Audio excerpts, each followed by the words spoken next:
Hello again, everyone. Now we'll finish our coverage of the bishop g5 setups by looking at the random assortment of ones that we've got left. Generally, these are simply a worse version of the lines we've looked at previously, but let's see why. So, finally, I should say that the bishop g5 setups that are left will be the Trompovsky, which we'll cover separately later on, and the Torre with knight f3, g6, and bishop g5. And maybe also the Veresovs with knight c3 and then bishop g5. And the Barrys with knight c3 and bishop g5. But all of these aren't actually King's Indian, and we'll cover them later. Here we'll look at the remaining setups where white has committed his pawn to c4. Now the main move is to play knight c3.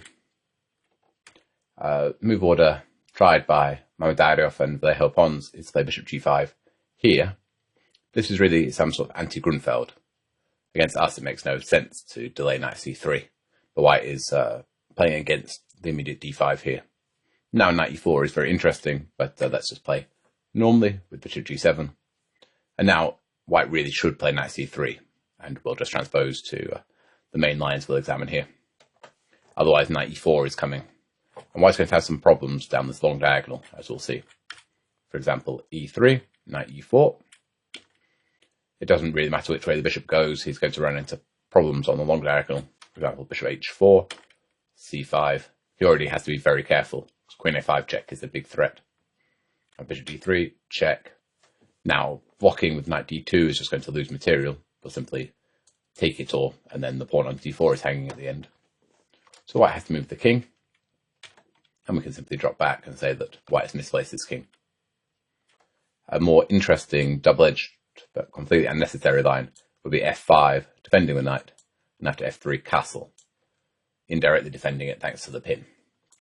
It looks fun, but it's unnecessary. We're better with the simple move of knight f6. So bishop f4. Here we can play c5 and play exactly the same way, but d6 is very interesting too.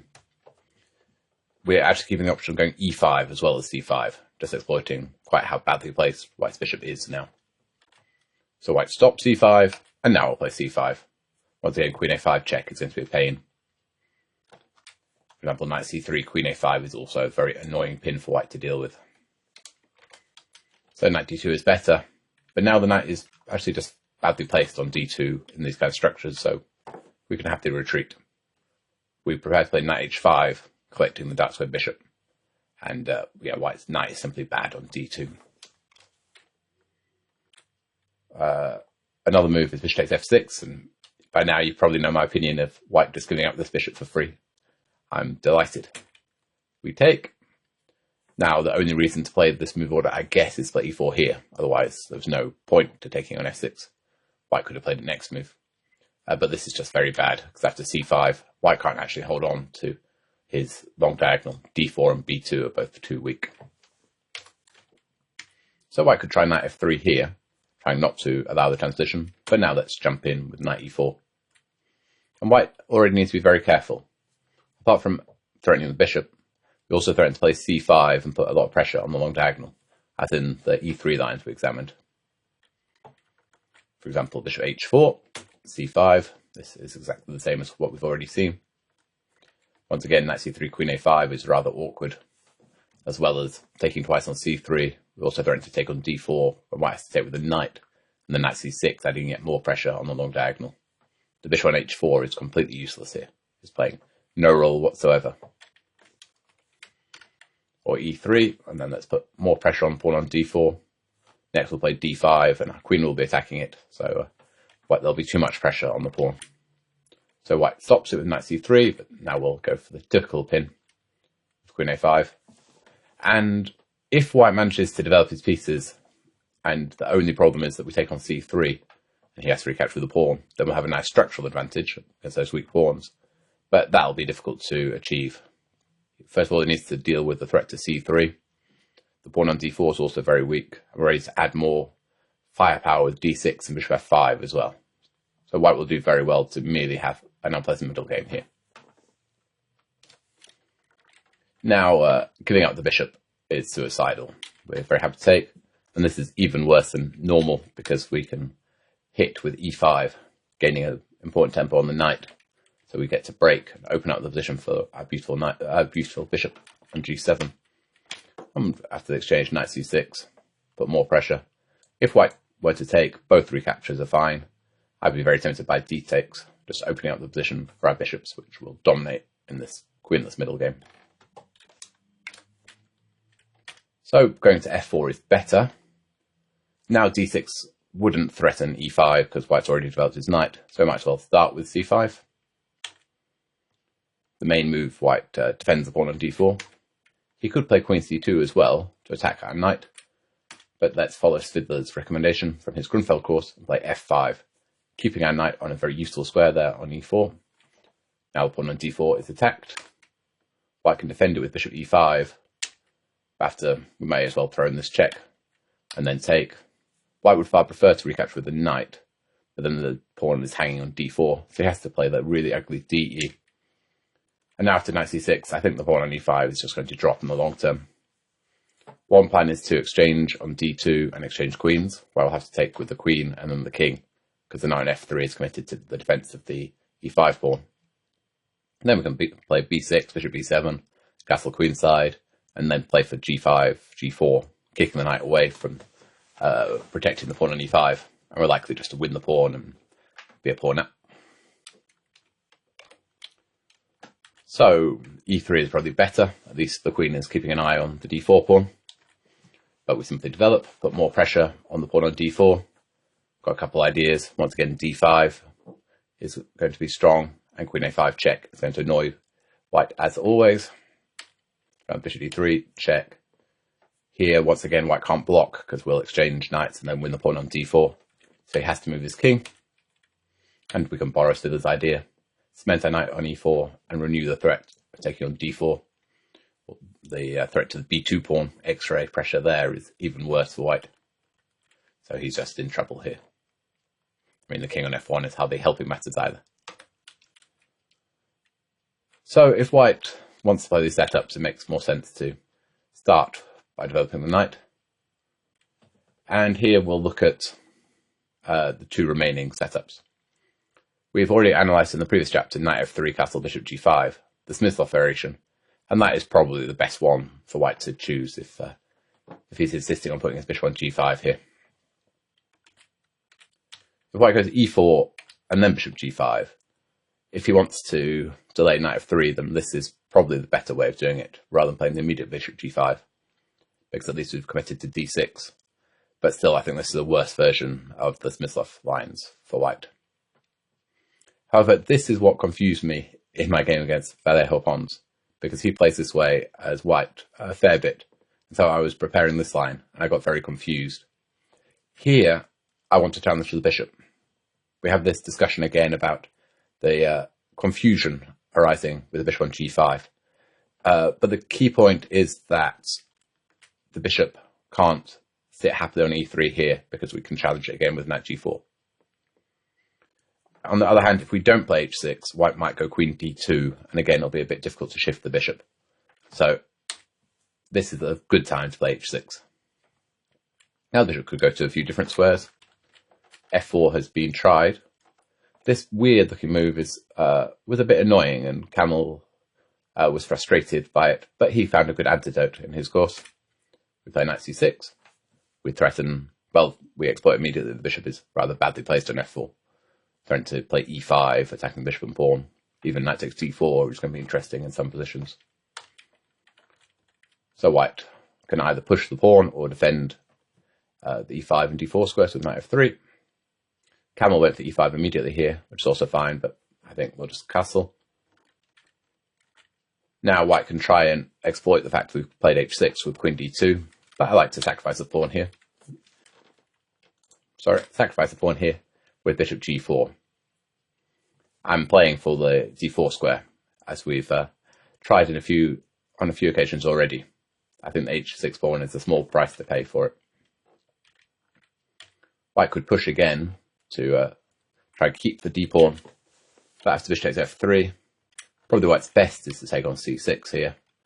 The bishop comes back, collects the pawn, and after the exchange, and take on h6. Material is level, but everything else is in our favour. We have the centre, we've got a strong bishop on b7. White's going to struggle to develop his kingside with our pressure down the long diagonal, so it's not easy to develop this bishop on f1, and so it's not easy to get the kings to safety. And a good plan is simply to play knight h5 and f5 when we dominate the centre as well. After all, having more central pawns, White's lost all the centre, so we're doing well. However, after g takes, we can simply play e5, and we're ready to hop in with knight d4 next. Similarities to the Saruman variation we examined earlier. So I could also try grabbing the pawn on h6. I guess this was the idea after all of queen d2, but we'll play the same way, take on f3. White has to take on g7 first, because g6 f3 runs into knight 6 d4 problems. White's not got time now to take the bishop on g7 because of knight 6 f3, forking king and queen, and queen takes d4, bishop takes h6, and we've got a beautiful bishop, and White hasn't even won a pawn here. So take, we recapture. So White is a pawn up. After e5, we're going to get the d4 square for our knight with very good compensation. Once again, White's got a weak king and a bad bishop. d5, knight d4 just gives us fantastic compensation with this beautiful knight. Again, we can play maybe even knight h5 and the other knight into f4. Two powerful knights. D takes e looks tempting. After all, by exchanging queens, maybe our compensation is lessened. But in fact, we're basically winning this position. White's just in a lot of trouble. His king is still stuck in the centre. We're threatening knight d4 simply to win this f3 pawn, or even knight b4. Both are threatening knight c2, knight into d3. The other knight can come around to f4. So we've got lots of good squares. White's structure is very bad, and this bishop is just terrible on f1. So White should probably try and fight for control of the d4 square. Now it's ready to play d5 when we can't jump in with knight d4. So we'll exchange. And now I think we should activate and use our semi-open h-file with rook h8. Now White currently has an extra pawn, but I don't think he'll keep it. Our plan is to play rook h5, queen e7, and then the other rook across to h8, when the pawn on h2 will just drop. So material is likely to be level, and we've got the better structure and still the better minor piece as well, because his bishop struggles to get involved. Another plan to try and exploit our knight on c6 would be d5, of course, but we react the same way. We want the d4 square. Now White could take, but after f takes, we have a very good version of this structure we saw in the 4 pawns attack. Ready to finish out the other bishop too when the e4 pawn is very weak. White really doesn't want this bishop on f4 here. We're already threatening knight takes e4, the discovered attack on the bishop. So the bishop should drop back, and we'll hop in anyway. This time we're not winning the dark square bishop, but we're still gaining enough time to justify this. It's only a temporary pawn sacrifice, actually. Because after the exchange, we've got a nice hit with knight takes e4, played once by Michal Tal. White can't hold on to the extra piece here. If he plays bishop takes g7, then rook e8, defends the knight, threatens knight takes c3, discovered check, and if he takes on e4, it's check when we recapture. So we regain the piece. Next we go queen f6, and White's got to be careful not to do worse here, because the pawns once again are getting in the way on c4 and d5. While if knight takes e4, then queen h4 is the way to regain the piece with our pressure against both bishop and knight. Bishop takes g7, and queen takes e4 check. And next we'll take the bishop. Still, that at least was ending in equality, which is one of the better things that White has managed in this whole chapter. Hopefully it won't surprise you against d5. We're playing e5 and knight d4. This is more of a pawn sacrifice, but in return we're getting all the dark squares. Vallejo tried to decline the... Well, he did decline the pawn with f3 in an earlier game, but this is very strategically risky. c5 cemented the knight, and here Sarich was doing very well. Vallejo decided not to play the en passant. I think he really should play dc, but still we're doing very well after b takes c6. And instead went queen d2, but now knight h5 would have left us dominating the board. We're going to have two good knights on d4 and f4, and we can play for breaks on both sides of the board with f5 and b5 breaks. I think this is just a fantastic version of the Saruman variation. So white could cash in and win a pawn, but he has too many problems here. For starters, we've got the long-term compensation with our bishop, which always gives us more or less sufficient compensation in of itself. But knight takes e4 is also a big threat, exploiting the fact that white's king is stuck in the centre. Knight takes e4 and rook e8 will collect the queen. White can try blocking the e-file, but rook e8 renews the threat, so the queen has to move. It could go to d3, but then knight d7. We're going to gain a tempo with knight c5 on the queen, and we'll win the pawn back with bishop takes c3 and take on e4 if we want. We can also play for knight c5 and f5, and ongoing compensation too. f3 would defend the pawn, but now the f5 line is even stronger.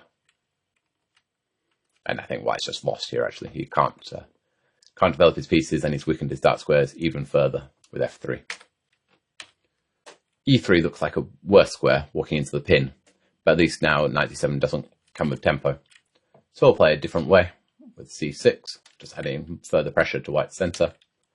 After knight f3, and play a pretty move, bishop f5, attacking the pawn on e4, and exploiting this rather clumsy queen on e3.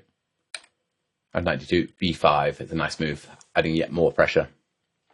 It's got two ideas. The most straightforward, b4, kicking the knight away, and then we'll take the pawn on e4. Also, we've got b takes c4, undermining the pawn on d5, and then we'll be able to take on d5 next. And white has no pawn to recapture with. Alternatively, white could drop back immediately, but now we can actually use the tactics to regain the pawn immediately with take and queen e7. Now, if bishop d3 or f3 to defend the knight, f5 is going to regain the piece. And if white defends by blocking the e-file, then rook e8 is working. The problem is if the knight moves, we'll move our queen, and then white is in a horrible pin. Otherwise, we'll play f5 if white just defends the knight. And the knight can't move because we'll just sidestep with the queen again and collect his queen.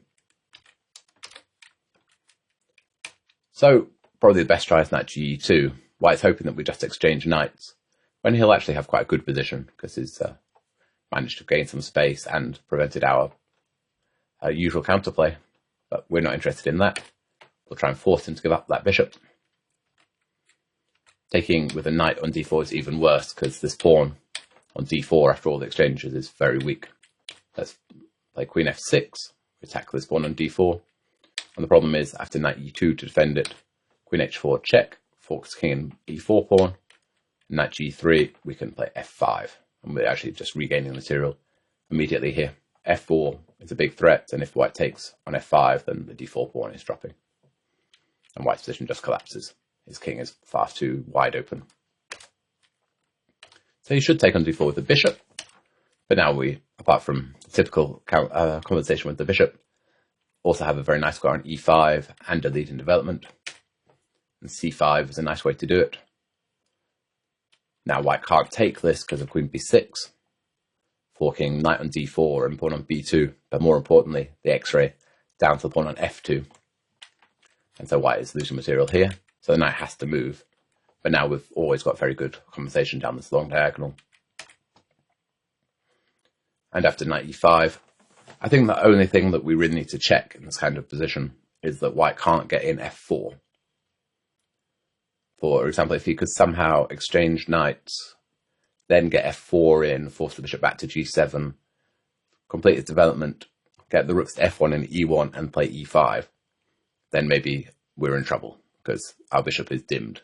But he's a long, long way from ever getting an f4 here.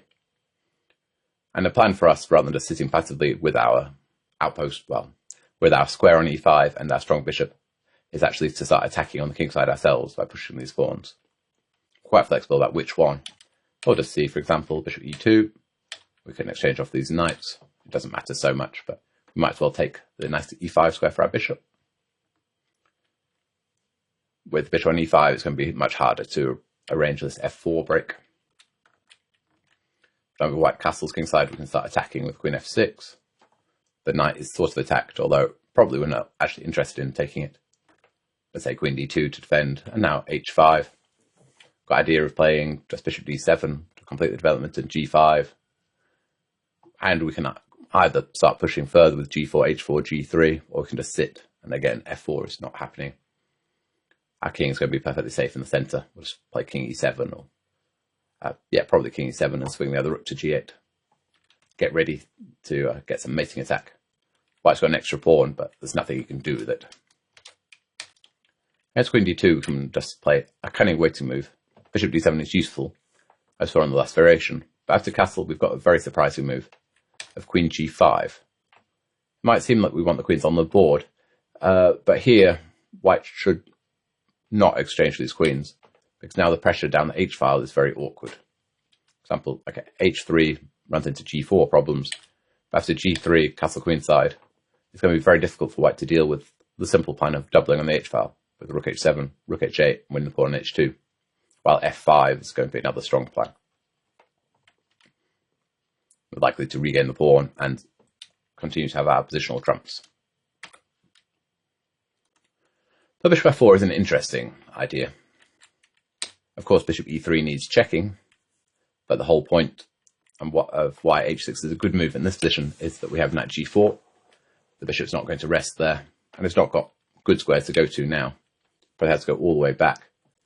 I actually covered this position in part 1, in the last variation of the classical, but my main line there, I'll repeat here to make it a bit easier to find. c5, attacking the pawn on d4. At the point after d5, we can utilize our knight on g4 with bishop d4. White has to go very passive with knight h3 to defend it, and now e5. We're used to having this position with a knight on d4, but a bishop there works very well too. Ready to increase the pressure with f5 with a big attack. So e3 is not the right square to go to. Could try d2 as well. It's a rather clumsy square, getting in the way of the queen, defending the d4 pawn. But at least it's not being attacked directly here. We simply castle. And white can try a couple of different setups here, whether he wants to develop his knight to f3 or to e2. The main move is knight f3, but bishop d3 does make some sense to develop the knight to e2.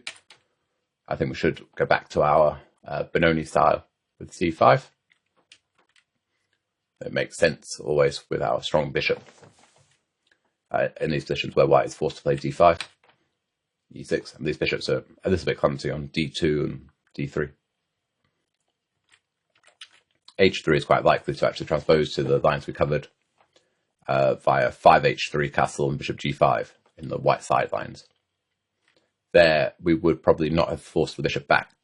Well, we wouldn't have forced the bishop back immediately with h6, because the bishop could have sat nicely on e3. But here it's chosen to go to the clumsy d2 square anyway. I have to take what white can once again choose how it's recapturing. If c takes, we'll put a lot of pressure on this pawn on e4. Now the problem is that knight f3 is the correct square for the knight in these structures to fight for the e5 square and c4 square. But bishop f5 would be very awkward to meet, exploiting the pin. So he needs to go to the more passive e2 square. But now we can go for both. Knight e7 is generally useful. One idea is to come into e5, but the other is that we can now play b5. If we play b5 immediately, bishop takes b5 would fit our rook. But now we can play it. White can't take the pawn either way because e4 hangs. For example, knight takes b5. Sorry, if bishop takes b5, we can take immediately with knight takes e4. If knight takes, then we start with bishop a6. The e4 pawn is still hanging, but this way we stop any funny business with knight e4, bishop e4, rook e4, knight takes e6. And white can't actually defend this pawn because f3 runs into queen b6, both attacking knight b5 and threatening c4 to cover check, winning the bishop. If white tries to defend with a knight, like knight g3, then we can take on b5 and then knight takes e4. So the pawn is lost regardless. So e takes d5 is the safer move, and here we just need to be a bit careful. At least white's development is somewhat more thematic because he's playing against that bishop. But the thing is that we're actually going to transpose into the h3 bishop g5 line, where white chose the slightly odd square to retreat to of d2 after knight d7, knight f3, and rook e8 check, king f1. A slightly odd move, but otherwise white is losing coordination and can't stop that bishop developing. And here, knight e5, take, and de with quick e4 was the idea. You can see back again in that chapter where white chose to play 5h3 and the alternatives, not bishop e3, but bishop g5. So knight ge2 would be the other way to play with the bishop on d3. Take. Now, if white tries e takes, then knight g4 works well. Some ideas of attacking f2, but mainly just to come to e5, attacking the bishop, which can't move because it's depending on the c4 pawn. So white normally recaptures with cd, but now we'll play exactly the same way. We're ready to jump into e5. The bishop will have to drop back, and then bishop d7 and play for b5 with the normal thematic counterplay over on the queen side. So knight f3, we play the same way with c5 and e6, a very typical plan.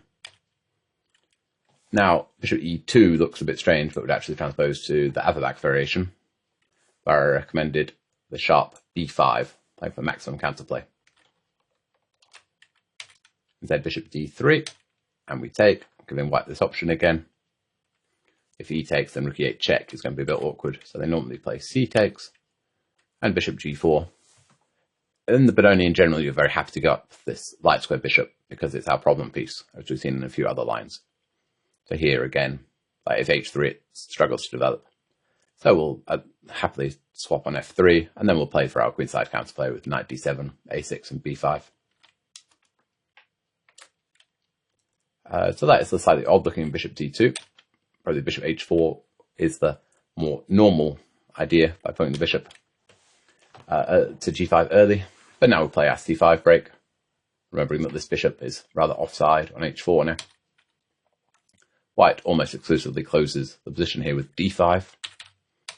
If dc, we don't need to allow the exchange of queens with dc5, which might then, if queen takes, king takes, the bishop might be quite useful on h4, putting pressure on e7. But instead, we can sidestep with queen a5. The pin means that white doesn't have time to take on d6, because we'll take the pawn on e4. So white needs to do something about it. If bishop d3, then we can simply recapture with dc5. We've got too many arrows again, but a lot of control of the dark squares. We'll play knight c6. We've got the d4 outpost. We might reroute the other knight round to e5 via d7. And g5, just jumping that bishop away, is also an interesting idea. White could try f4, trying to take control of the e5 square and prevent g5, but it just gives away the g4 square, and we can do the same stuff, knight c6, and play for d4. White just has a lot of weaknesses. It's useful to bear in mind that the f4 hasn't actually prevented g5. It still might be a very interesting pawn sacrifice, as e4 pawn will be so weak after that exchange, and the bishop on g3 is so bad. Queen d2 will be the other way to defend the pawn on e4 by blocking the pin, but we'll once again go dc. We want this outpost on d4. Now white could take on f6. What he's hoping to do is, when we play bishop takes f6, play knight d5. After the queen exchange, he'll be forking the bishop and threatening knight c7 check, in which case we'll have to allow him to exchange off our dark square bishop. We would quite like to keep it, so let's take with the pawn instead. Now after knight d5 swap, we can just play knight a6 and stop that threat. We can continue with bishop e6, maybe castle queenside, activates the rook and controls the c7 square, and eventually we'll play f5, opening up the long diagonal for that bishop again.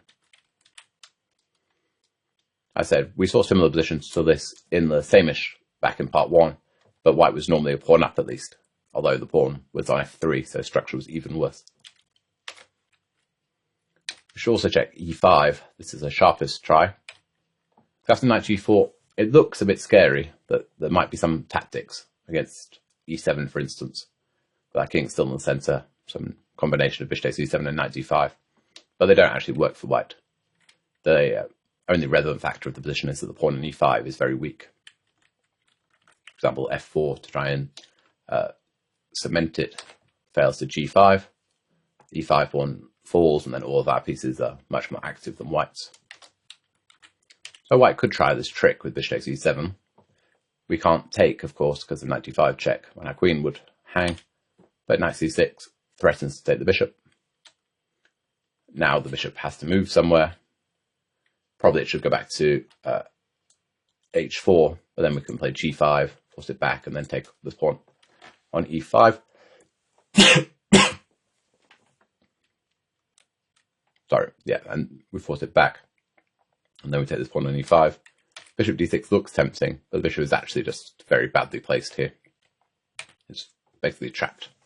We're ready to castle queenside and then take on e5, winning the bishop on d6.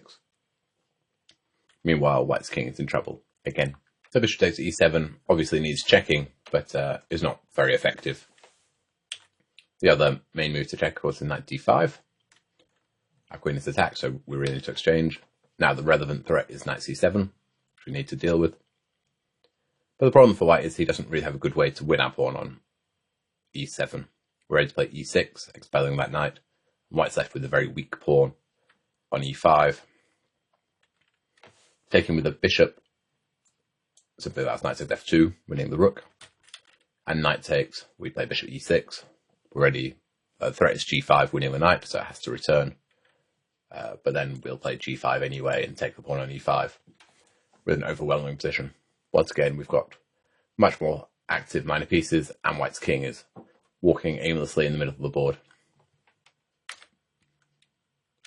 Try to maintain the center with knight f3. Doesn't work well with the bishop on g5. Here it fails miserably. The bishop is needed on e3 and h3 if white wants to play this way. We have a tactic. We can just go after the bishop, after the knight, and then queen a5, and the center collapses. There's no way of holding on to both e4 and d4 pawns. Like knight takes e4 is the main threat, but knight h5, attacking the pawn on d4, and x-ray on the knight on c3 is also very unpleasant. So white should close the center with d5, but now queen a5 exploits the bishop being offside over on h4. We threaten to play knight takes e4. Now queen d2 is the main move, which we'll analyse via our main line of 4 bishop g5 and a later e4. Alternatively, white could try f3 to defend the pawn. We have a strange same-ish structure where white has played the mysterious bishop g5 to h4. It's obviously much better on e3 than h4. And we can simply play on the queen side. We first develop the knight, and we'll play a6, b5, and our queenside play is coming very fast. Another plan that we can consider is to play g5 and bring our knight via h5 into f4. Activate that way. So we can play on both sides of the board. So bishop d3.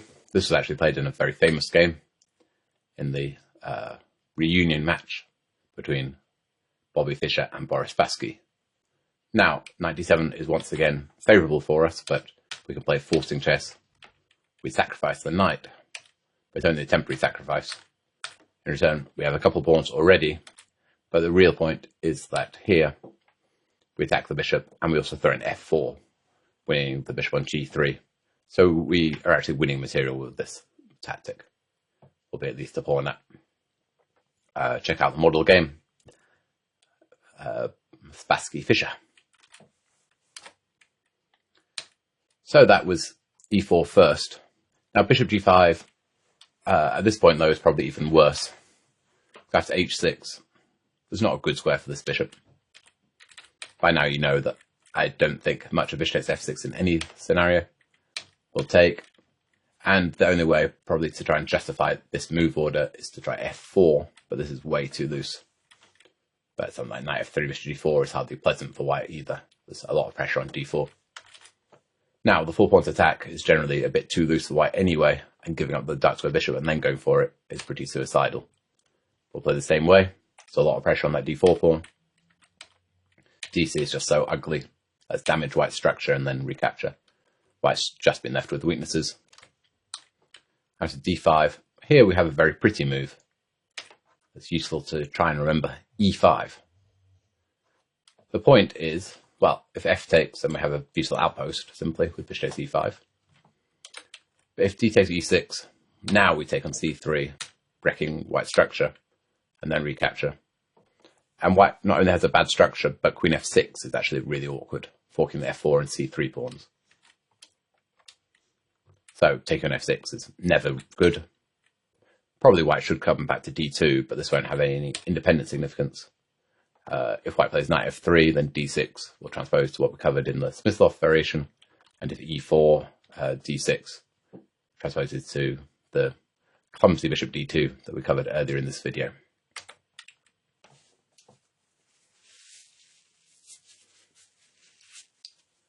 So white normally drops back to h4 instead. And once again, the typical reaction to the bishop on h4, c5. Now white's got a huge problem that this bishop just can't get back to the queen side, and so b2 and c3 always become so vulnerable. Perhaps white's best is the extremely rare, maybe even unplayed d takes c5, but after just g5 and knight a6, we'll regain this pawn on c5 with a very comfortable position. e3 is likely to transpose to the Smyslov variation, where we leave white with the IQP, with cd and castle, and we'll play d5 next move. Knight f3, d5 will be the pure transposition, but I don't think white has a better move than knight f3. But white normally plays d5. This is the structure he's going for. But compared to the Smyslov variation, there's one very important additional option, and that is queen a5. If white's knight was already on f3, he'd be able to play knight d2 to block this diagonal, which is a move he kind of wanted anyway. But now the threat of knight e4 is really awkward. White should probably play queen d2 to prevent it. Queen c2 doesn't really work. We go d6. And the problem is that g5, forcing the bishop back, and then knight e4 is an unpleasant threat because of the pressure on the knight on c3, as is just playing on the queen side with b5. White's d5 pawn is very weak. And e4 fails to simply knight takes e4. And then we'll take on c3 next. So white should go to d2, and we'll play d6 anyway. And our plan is to play knight d7, a6, b5 against practically anything. Our queen a5 is a much more useful move than white's queen d2. So we just have such an improved version of the Smyslov variations. For example, e3, knight d7, and it doesn't really matter what structure white goes for, or what formation he goes for on the king side. Our play will be the same. Now we're threatening to go knight e5 and b5. So white can stop knight e5 but with f4, but this is really loose. The problem is that after b5 in all these positions, the pawn on d5 ends up to be extremely weak. We can go attack it immediately. We're both threatened to take on d5 and play c4 followed by a6, b5. So we're not even really sacrificing a pawn here. So white tries knight f3, but now it's a good time to force that bishop back. It's not necessary to play g5 there, but before we play b5, it's often quite useful to first play g5, just so we don't need to figure out what's going on if bishop takes f6 and then cb. With g5, we just make sure that that bishop is bad, and we can get on with our play over on the queen side. cb, knight b6, and as you can see, that bishop on g3 is playing no role in defending the pawn on d5. It's just a huge weakness. So I could go knight f3 instead, but we'll play exactly the same way. We're going for this b5 break. a6, b5. Probably white should decline the pawn and castle, but this is hardly a refutation of our play. White's going to go extremely passive. We can play b4, force the knight back, jump our knight in. Next we'll capture this bishop on g3, drop our queen back and go a5, a4, a3, with a lot of pressure down that long diagonal. Probably if white moves the rook, once that pawn goes to a4, we'll just leave it on a4 to keep maximum flexibility so that we can break through whenever we want. C takes b, I guess, is a more challenging move, but it's leaving this d5 pawn too weak. So we play our usual stuff with g5 and knight b6. We already threatened to take on d5, take on d2, and recapture on d5 to regain our pawn. And if castle, we can just, first of all, force that knight away and then take. Queen is undefended, so we've just regained our pawn. Meanwhile, we're threatened to take twice on c3 and take the pawn on b5. So it's white who's going to take another pawn down here. He has to defend his knight, and then we'll take once and take on b5. e4 is rather similar. Knight d7. Once again, f4 is way too loose. This time we've got a slightly different way of exploiting it. Knight h5. We're threatened to take on f4, deflecting the queen, and then we can take on c3. And white can't recapture because the rook will be hanging at the end. So I could try rook d1. Another move that we could check, I guess, is the really ugly bishop g3, but here g5 works well. And then we're going to have a lot of tactics along the h file when the pawns get exchanged. So rook d1, g5 anyway. Now we could take on f4 first, but this is pretty. With the point I have to take, bishop takes, we can win the exchange with knight g3. A slightly weird pin. So knight h3 would defend the pawn, but we can play g5 anyway. It's a bit odd playing g5, because most of the time we're of course playing a6, b5, sacrificing the pawn on the other side of the board. But this is an idea that's seen quite a lot in the Najdorf variation, for example, and various other Sicilians.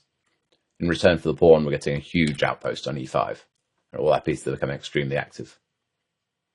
Now we immediately threaten to take on h3, and knight f3 check with a huge fork. So white should deal with that somehow. You could go bishop e2, but we'll take anyway. And now another pretty move with knight f4. The point is, after it's taken, we go knight g6, and white can't hold on to both the bishop and the knight on c3, because if queen g3, we have bishop e5. And then either the queen has to lose connection with the bishop on h4 or the knight on c3. Alternatively, then white could drop the knight back, but we'll attack the bishop. It doesn't have a lot of squares it can go to. So try g3, but we'll take it. It's a bit of a shame to take such a bad piece, but the point is we want to activate the other knight that was on the rim. So now we go knight f4. It can't be taken because we'll take on c3 again, and the rook is hanging on a1 at the end. And if something, say, castle queenside, we can exchange and play rook h4. And we've got such fantastic pieces on the dark squares. White just can't compete. Meanwhile, we'll eventually just open up the queenside and mate white, sorry. But we could also play slowly on the kingside if we want.